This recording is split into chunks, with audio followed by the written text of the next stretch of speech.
Hello everybody and welcome back to the Overlap Breakdown channel. As always, I'm joined by my co-host Ruben, who's a professional football scout and analyst, and we're here today to preview the Europa League Final between Manchester United and Tottenham Hotspur.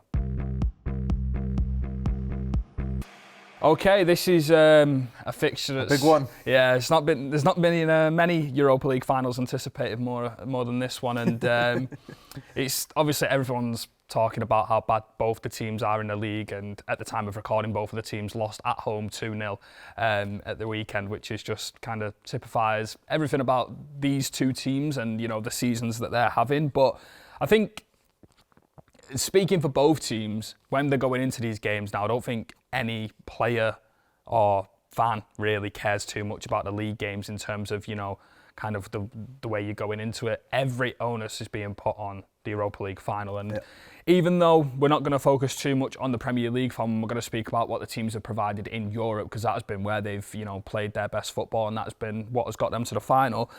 Spurs are undefeated against Manchester United under Ange Postecoglou. Manchester United are obviously the only undefeated team left in a European knockout competition, and Manchester United could win their third trophy in 3 seasons, one in each, which is amazing, really. So considering everything that's going on with the two teams, there's records at stake. Obviously, Spurs could win their first trophy since 2008 as well.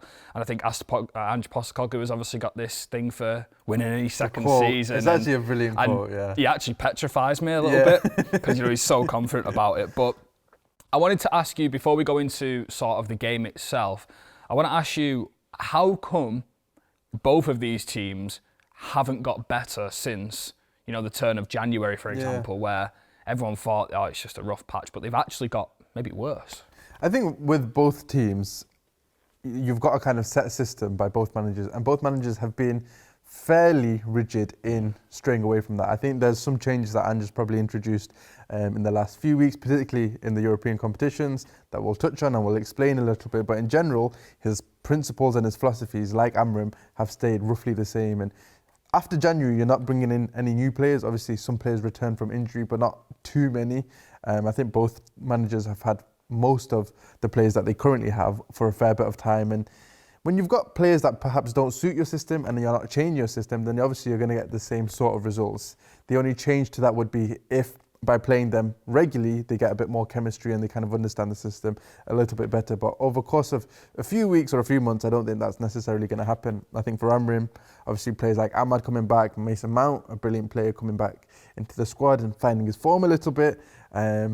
And then obviously Casemiro being protected. He did change that system to protect Casemiro by playing a little bit more deeper and in some smaller spaces rather than playing such a high pressing style like he tried to do at the beginning. I think these little tweaks have improved results slightly, but if you're not bringing in new players and you're not generally changing your system to accommodate your players, then you're to expect the same kind of results when playing top opposition.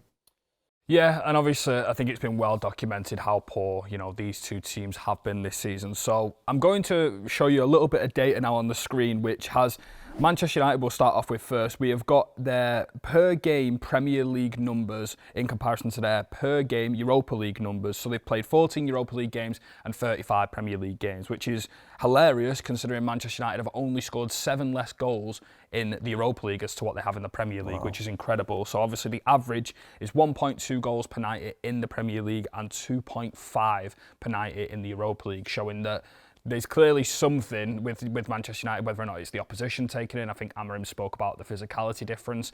There's something within these games throughout Manchester United's Europa League campaign where they have found an edge to score more goals. And it's not just the goals they're scoring, which is obviously higher.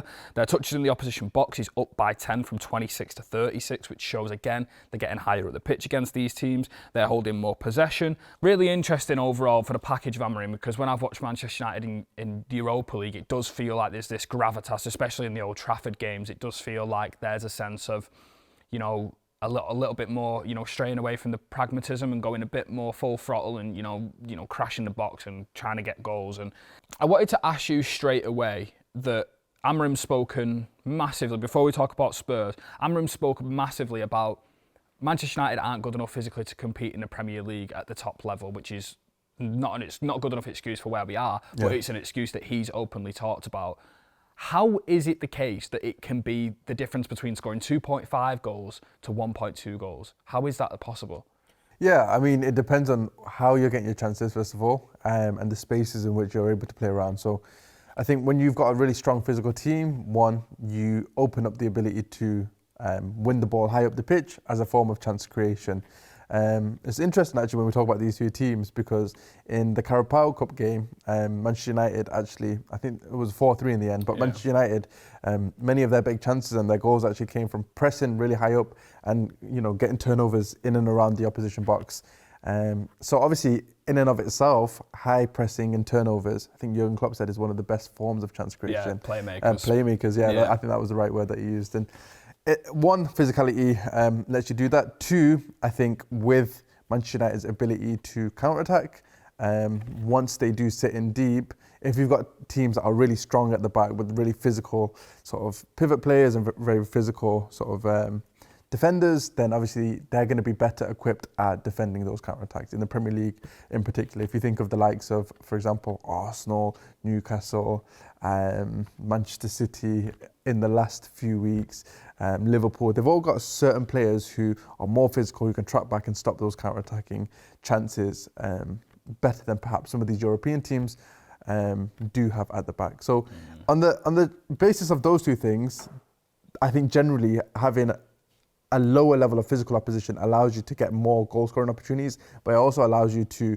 defend a bit better. I think you're not having to play against these very strong fast runners, people who can bully your centre backs, and then once you've got a bit more established possession, you can kind of pass around them, run around them and get your own chances in the opposition box. Yes, obviously moving on from Manchester United's per 90 data from the Europa League to the Premier League, we're now going to look at Spurs, and quite interestingly, Spurs' numbers are fairly similar, which shows that they're not having this, you know, difference in level of performance, underlying numbers, especially when it comes to going in Europe, to going in the Premier League.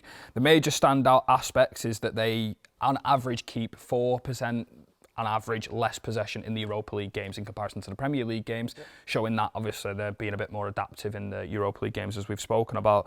The goals conceded have gone from 1.6 to 0.9 though, which shows again that they are maybe defending a little bit better. And you know, I wanted to ask you about something that we've noticed that they've changed a little bit more in recent weeks when it comes to the Bodo Glimt games. And I will go on to speak about maybe how Manchester United can cause problems against Spurs' build-up, like we've seen Palace do at the weekend. Yeah. But I wanted to ask you a little bit more about what are the changes that Ange Postecoglou has made in these Europa League games. We spoke a little bit about it off camera just before, but can you just go into maybe what he has changed and why that is the case? There's a few changes. First of all, and these are some changes that we've noticed not only in the European games, but a few other games in the latter part of the season so far. But generally, we know that with the Spurs side under Ange Postecoglou, inverted fullbacks is sort of a hallmark of the side. They used to invert the fullbacks in build-up. So you had your centre-backs here, your fullbacks were to invert, and the idea was to open up these passing lanes for your wingers. One of these players would often push up, and you'd kind of had this sort of widespread build-up shape with your fullbacks inverted, and you know sometimes the number 6 in there as well. What they've kind of moved away from is this shape, and they've kind of played with their fullbacks a little bit deeper and wider, particularly in the build-up.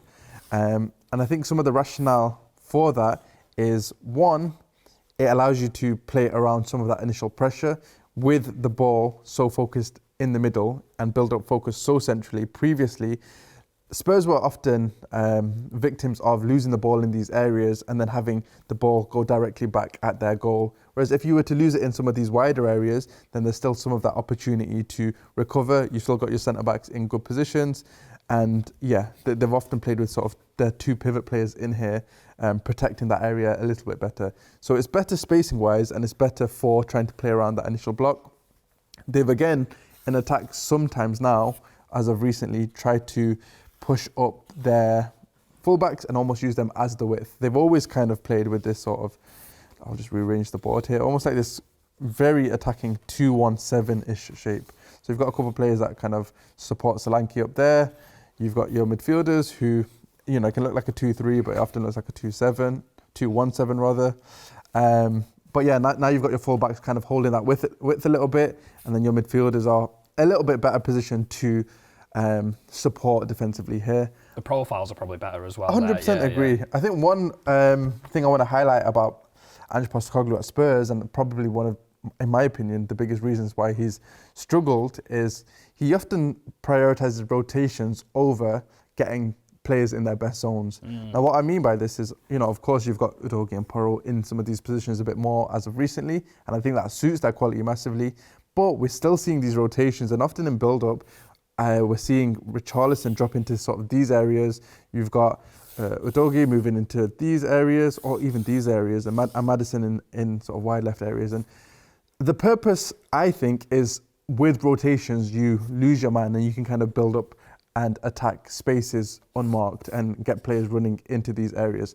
But often it gets Udogie into these areas, these high attacking inside left areas. You get some of your strikers deeper and you get your midfielders wider. And I think these rotations are taking precedent over getting your best players in your best zones. With a player like Heung-min Son, you want a player inside left.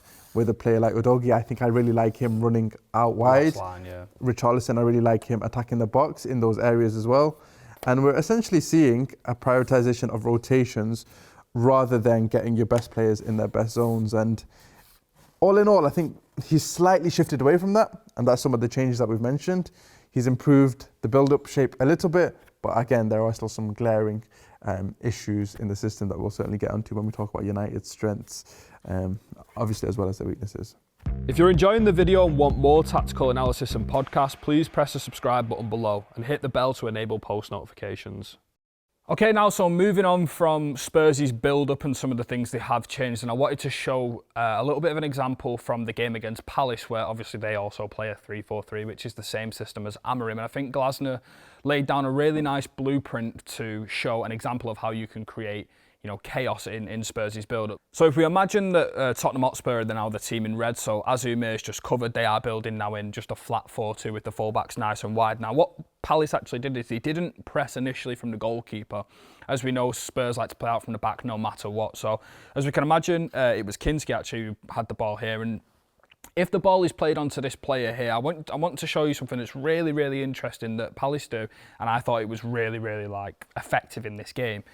If he gets on the ball, Eze will actually step out to jump onto the right centre back, and what that means is that Mateta doesn't have to close down one of the two central defenders. So if Eze leaves this man, Mateta will do that, and Sarr will go out, and they're trying to lock off this side. So Eze will curve his run to make him force the ball into Porro, and then they've got Tyreek Mitchell who's ready to jump. And I think this is really interesting because what it leaves you in the situation with having is if Spurs move the ball from right to left, say you went left. Boom, Mateta jumps, Eze jumps, and then boom, you can lock off that side, wing backs on the full backs. And it's a really simple way that if Spurs are going to opt for the 4-2 to counteract that by locking off the pitch. And obviously, it's very risky because you've got your two central midfielders here, and this number 10, who was actually Sarr in the game, can pull out wide and he can cause all sorts of problems. But what Manchester United have struggled a lot under Amorim is putting consistent pressure on the ball and actually going full throttle with the press. And I think you will speak in a little bit about something that they'll do instead of this. But what I seen from the Palace was a really brave intent to go man-to-man across the pitch. The wing-backs obviously stepping up really, really high. They're locking off the pitch. They're putting Mateta on the number 6 rather than the centre-halves. Get more energetic players like Eze and Sarr closing down. I've spoken about this with you in the past in what Barcelona do. Because with Lewandowski. With Lewandowski, he's not a player with the energy to press the keeper and the centre-back. So if you get your wingers, especially in a 3-4-3, you've almost got these inside wingers or players behind the strikers who typically have a bit more energy, and then they can kind of put that pressure on. So I think that's one of the big benefits of a 3-4-3 that people don't necessarily talk about. Yeah, I just think I look at Manchester United, I look at who the outside 10s are probably going to be. It's probably going to be Garnacho and Bruno Fernandes, and I think they're two of probably the hardest working players that United have out of possession. And I think if they're using these, close down runs, these curving runs, I'm thinking of players like Patrick Dorgu, Ahmad if he starts.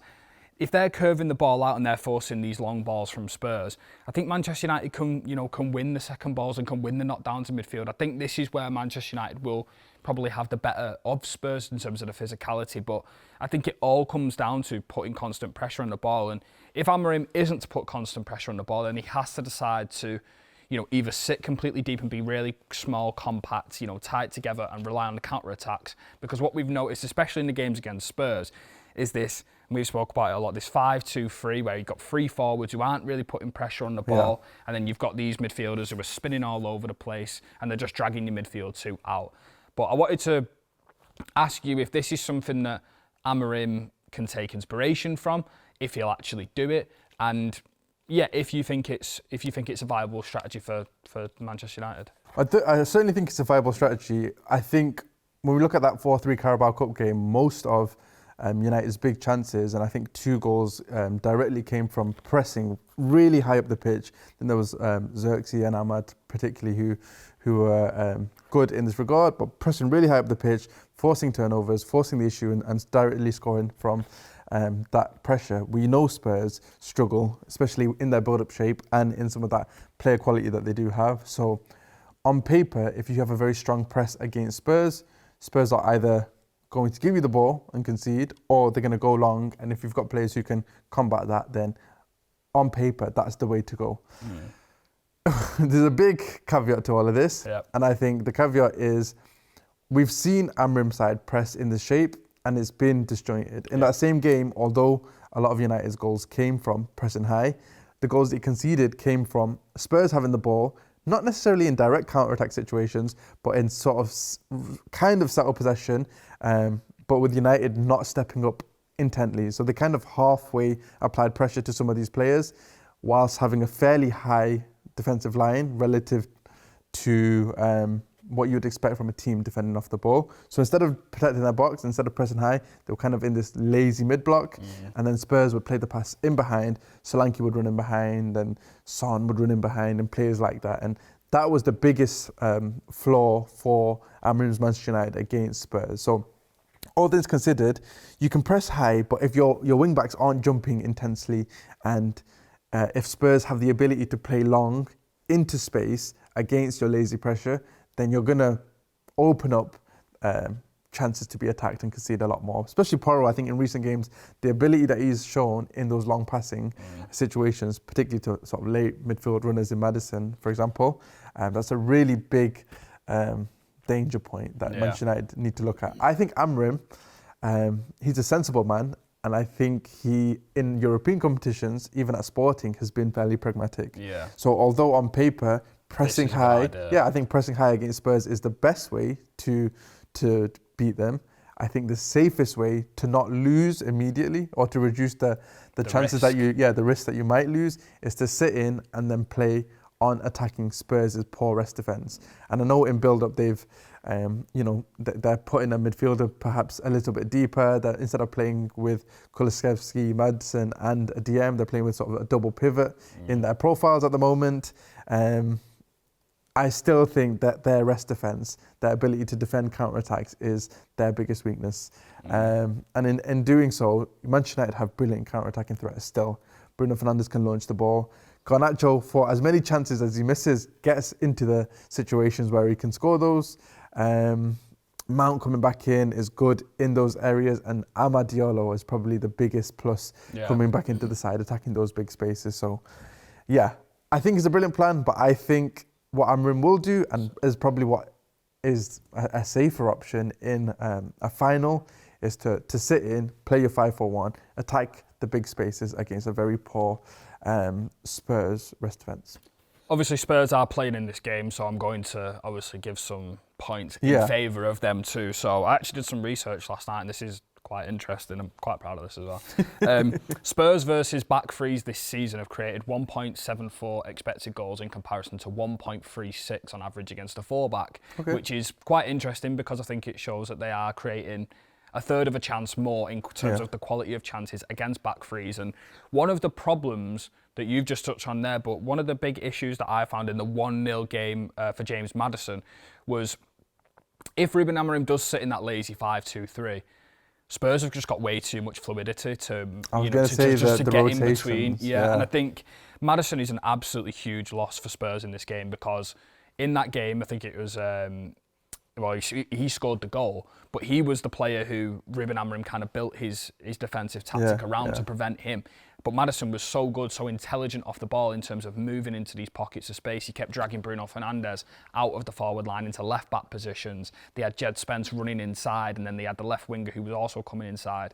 There was a lot of fluid rotation, and I think Ruben Amorim can't do this limbo that we've often spoken about. He cannot, mid-block or, high press with a +1 in the back. Like, it has to be, all for one in terms of each phase. So, in my opinion, if we do see something similar to what we saw at the Tottenham Hotspur Stadium, where he does play 5-2-3 and he does want to gamble with the free forwards and look for turnovers, I think Spurs will probably be the better team in the game if that is the case. And I think a lot of what, we've spoken about in terms of getting high pressure on the ball, I think if you actually allow Spurs, if you sit in against Spurs and you allow them to have the ball and to get confident and, get passes together and let people run in between the lines, I think there's not a better team you can play in terms of, the way they're setting up in terms of the defensive shape than Ruben Amorim's Manchester United, because the block is so passive.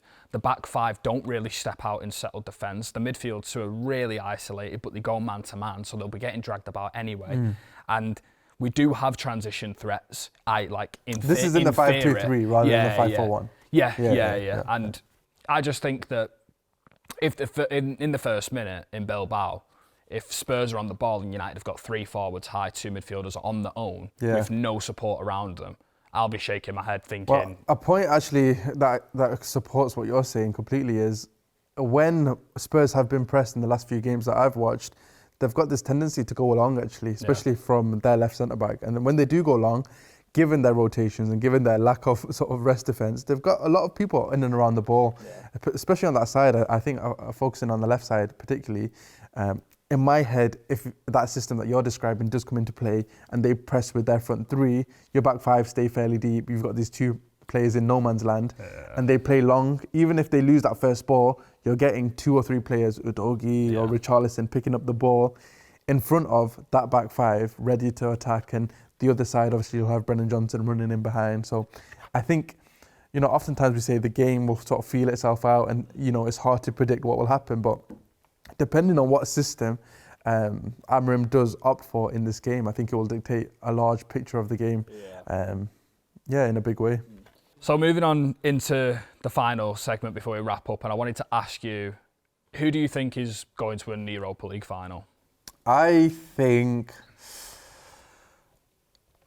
I'll go with Manchester United. If you go Spurs, that'd be funny, but I'll go Manchester United on the basis of I think Amorim will play pragmatic. Yeah.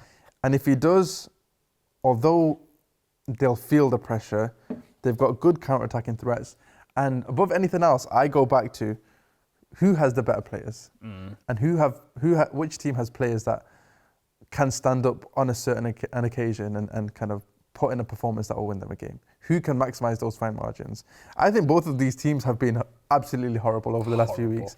And I wanted to rewatch the recent games thinking, okay, look, these are finalists. Like maybe they've improved. Nope. I don't think they're good. I don't think either team are good. But I think Manchester United, culturally, in big games, in big moments, even in recent seasons when they've been poor, can put in a performance, can win a trophy. On top of that, you've got your likes of Bruno Fernandes, Casemiro, Amad Diallo. Individual quality-wise, they can give you a moment. Yeah. Maguire, another player who can give you a moment.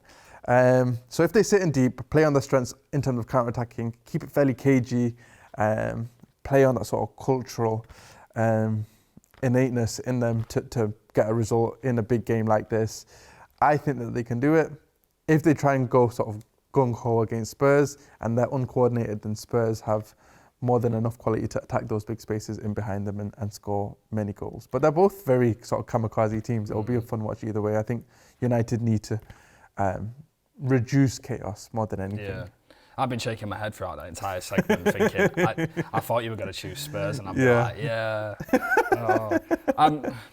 I always back Manchester United, especially in finals. I think, more to the point of what you said, I do just think they've got more game winners and more experienced heads who have been in there and stuff, but it's like Ange second season versus Casemiro, Remontada.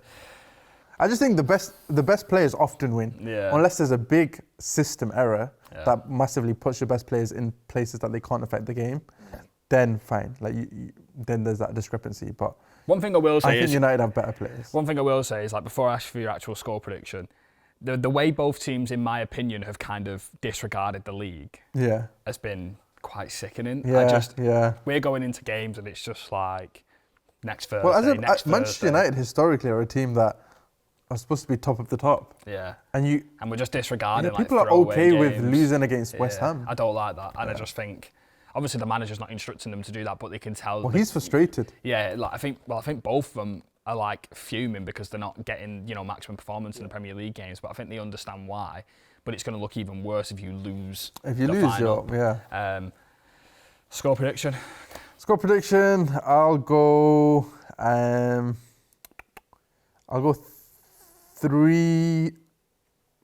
Manchester United. I was going to say 1-0. United? Yeah. That means you think Spurs are going to win?